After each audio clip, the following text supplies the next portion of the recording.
নমস্কাৰ এই মুহূৰ্তত জনাইছো অসমৰ প্ৰত্যেকগৰাকী জনসাধাৰণৰ বাবে কেইবাটাও গুৰুত্বপূৰ্ণ খবৰ। আজি হৈছে 17 ছেপ্টেম্বৰ। আজিৰ দিনটোত অসমৰ লগতে ভাৰতবৰ্ষৰ বিভিন্ন প্ৰান্তৰ পৰা কেইবাটাও গুৰুত্বপূৰ্ণ খবৰ যুগুত কৰা হৈছে। এই মুহূৰ্তত জনাইছো আমাৰ প্ৰথমটো খুবেই গুৰুত্বপূৰ্ণ খবৰ। কৃষকসকলৰ বাবে আহিছে এটা সুখবৰ। PM কিষাণৰ ধন লাভ কৰা সকলৰ বাবে এবাৰ জৰুৰী খবৰ। 30 ছেপ্টেম্বৰৰ ভিতৰত কৰিব লাগিব আপোনাৰ বিশেষ তিনিটা কাম, তেতিয়া হলে লাভ কৰিব চৰকাৰৰ পৰা ধন। PM কিষাণৰ হিতাধিকাৰীক বছৰত 3বাৰকৈ 2000কৈ টকা আগবঢ়াই কেন্দ্ৰীয় চৰকাৰে। আৰু 15 নম্বৰ কিস্তিৰ ধন পাবলৈ 30 ছেপ্টেম্বৰৰ ভিতৰত কৰিব লাগিব আপোনাৰ এই সৰু কাম। হিতাধিকাৰীসকলে 30 ছেপ্টেম্বৰৰ পূৰ্বে সম্পূৰ্ণ কৰিব লাগিব eKYC আৰু pmkishan.gov.in ৱেবছাইট যোগে ঘৰতে বহি eKYC কৰিব লাগিব আপোনালোকৰ। বেংক একাউণ্টৰ সৈতে সংযুক্ত কৰিব লাগিব আপোনাৰ আধাৰ নম্বৰখন আৰু বেংক একাউণ্টৰ সৈতে আধাৰ লিংক নকৰিলে বঞ্চিত হ'ব আপুনি আঁচনিৰ ধন লাভৰ পৰা।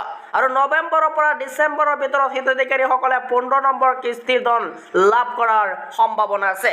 এই মুহূৰ্তত জনাইছো আমাৰ দ্বিতীয় নম্বৰ খবৰটোলৈ। আমাৰ দ্বিতীয় নম্বৰ খবৰতে আছে ডাঙৰ খবৰ। 25 ছেপ্টেম্বৰত কৰম পূজাৰ বাবে বন্ধ ঘোষণা। চৰকাৰে ঘোষণা কৰিছে 25 ছেপ্টেম্বৰ বন্ধৰ দিন।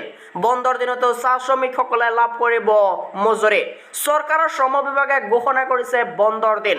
ইফালে 25 ছেপ্টেম্বৰত কৰম পূজাৰ বন্ধ ঘোষণা কৰিছে। চৰকাৰে ঘোষণা কৰিছে 25 ছেপ্টেম্বৰত বন্ধৰ দিন। এই মুহূৰ্তত জনাইছো আমাৰ তৃতীয় নম্বৰ খবৰটোলৈ। আমাৰ তৃতীয় নম্বৰ খবৰতে আছে ডাঙৰ খবৰ। আপোনাৰ হাতত যদি 2000 টকীয়া নোট আছে তেনেহলে শীঘ্ৰে সলনি কৰি লওক। 30 ছেপ্টেম্বৰ হৈছে লাষ্ট ডেট। 2000 টকীয়া নোট সাল সলনি কৰাৰ শেষ সময় আহি পৰিছে। 30 ছেপ্টেম্বৰ সময় শেষ সীমা আৰু এইখিনি সময়ৰ ভিতৰত যদি নকৰে তেনেহলে আপোনাৰ হাতত থকা 2000 টকীয়া নোট অচল হৈ পৰিব।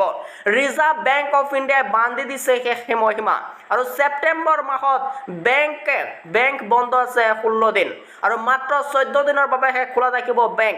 শীঘ্ৰেই কৰি লওক এই কাম। আপোনাৰ হাতত জমা থকা 2000 টকীয়া নোট এতিয়া সাল সলনি কৰক। 30 ছেপ্টেম্বৰ পাৰ হৈ গ'লে আপুনি পৰিব বিপদত আৰু সম্পূৰ্ণভাৱে অচল হৈ পৰিব আপোনাৰ 2000 টকীয়া নোটখন। এই মুহূৰ্তত জনাইছো আমাৰ 4 নম্বৰ খবৰটোলৈ। আমাৰ 4 নম্বৰ খবৰতে আছে ডাঙৰ খবৰ। ৰাজ্যৰ লাখ লাখ ই-ৰিক্সা চালকৰ বাবে আহিছে জৰুৰী খবৰ। শীঘ্ৰে ই-ৰিক্সা চালকৰ বাবে আহিব নতুন নীতি নিৰ্দেশনা। ৰাষ্ট্ৰীয় ঘাইপথত চলাব নোৱাৰিব ই-ৰিক্সা। কেৱল উপপথ সময়তে ই-ৰিক্সা চলোৱাৰ অনুমতি প্ৰদান। পাৰ্মিট অবিহনে চলাব পাৰিব ই-ৰিক্সা।